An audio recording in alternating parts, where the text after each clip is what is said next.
CEO ने अंगूठी एक तरफ फेंक दी। उसे सड़क किनारे खड़ी एक भोली लड़की ने उठा लिया। जब उसने देखा कि सीईओ गाड़ी लेकर जाने वाला है तो वह तुरंत दौड़ पड़ी और कार के सामने खड़ी हो गई। गुस्से में सीईओ देखना चाहता था कि यह कौन है, लेकिन जैसे ही उसने लड़की को देखा उसका दिल धड़कना भूल गया। लड़की ने अंगूठी आगे बढ़ा दी। सीईओ समझ गया कि वह अंगूठी लौटाना चाहती है। उसने लड़की से नाम पूछा। लड़की ने कहा कि लोग उसे उसी नाम से बुलाते हैं। लड़की की भोली शक्ल देखकर सीईओ ने उसे घर छोड़ने की बात कही, लेकिन उसने कचरे के ढेर की ओर इशारा करते हुए कहा कि वही उसका घर है। तभी सहायक ने बताया कि सौतेली माँ फिर उसकी शादी तय करने जा रही है। यह सुनकर सीईओ हंस पड़ा। उसने सोचा कि शादी खुद तय करेगा। पास खड़ी बेघर लड़की को देखकर उसके मन में विचार आया। उसने लड़की से पूछा कि क्या वह उससे शादी करेगी। लड़की को शादी का मतलब समझ नहीं आया। सीईओ ने कहा कि शादी करेगी तो उसे बहुत सारा स्वादिष्ट खाना मिलेगा। लड़की ने तुरंत हामी भर दी। सीईओ ने सहायक को उसका मेडिकल चेकअप कराने भेजा। रिपोर्ट में पता चला कि सिर पर चोट लगने से उसकी मानसिक क्षमता घट गई है। इलाज नहीं है, बस आराम करना होगा और संभव है कि दिमाग की सूजन उतरने पर वह ठीक हो जाए। सहायक ने कहा शादी की जरूरत नहीं है, लेकिन सीईओ ने सोचा कि इससे सौतेली माँ की सतर्कता कम होगी। उसने सहायक से वेन ग्रुप के मुखिया के गायब होने की खबर की जांच करने को कहा। बाद में सीईओ ने लड़की को नया नाम दिया। वह काम के अलावा हर वक्त लड़की के साथ रहता था। एक दिन सौतेली माँ उसके घर आ गई। सुना था कि उसने एक पागल लड़की से शादी की है तो सच जानने आई। उसने पैसों की गड्डी निकाली और कहा कि अगर लड़की घुटनों पर बैठकर चाय चढ़ाए और सिर झुकाए तो उसे पैसे मिलेंगे। खाने का नाम सुनते ही लड़की तुरंत बैठ गई और बोली, सौतेली माँ को शुभ यात्रा, शांति से आराम करें।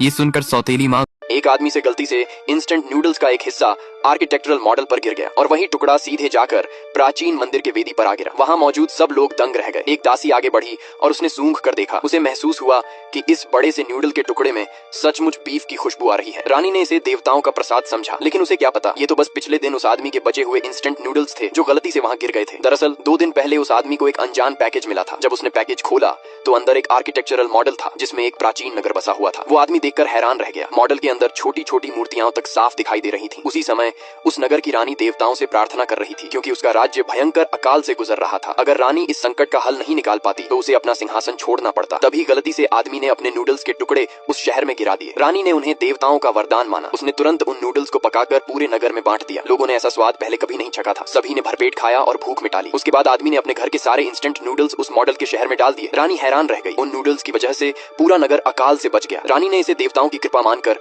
घुटनों के बल बैठकर आभार जताया। सैनिकों ने मंदिर की वेदी पर सोने चांदी और जवाहरात चढ़ाए। अगले ही पल वो सब खजाने गायब होकर आदमी के हाथों में आ गए। आदमी खुशी से झूम उठा। अब वो अमीर बन चुका था। अगले दिन उसने मॉडल से अजीब आवाजें सुनी। जिज्ञासावश उसने झुककर झांका। उसका विशाल सिर उस छोटे से संसार के आसमान में दिखाई दिया। वहां के लोग हैरत में पड़ गए। उन्हें लगा देवता प्रकट हुए हैं। सब घुटनों के बल गिर पड़े और उसे प्रणाम करने लगे। तभी आदमी ने देखा कि उस छोटे से राज्य में युद्ध छिड़ा हुआ है। उसने मॉडल की ओर आग फूंकी और अगले ही पल दुश्मनों की सेना झलकर भागने लगी। फिर आदमी ने आतिशबाजी के पटाखे शहर में डाल दिए और दुश्मन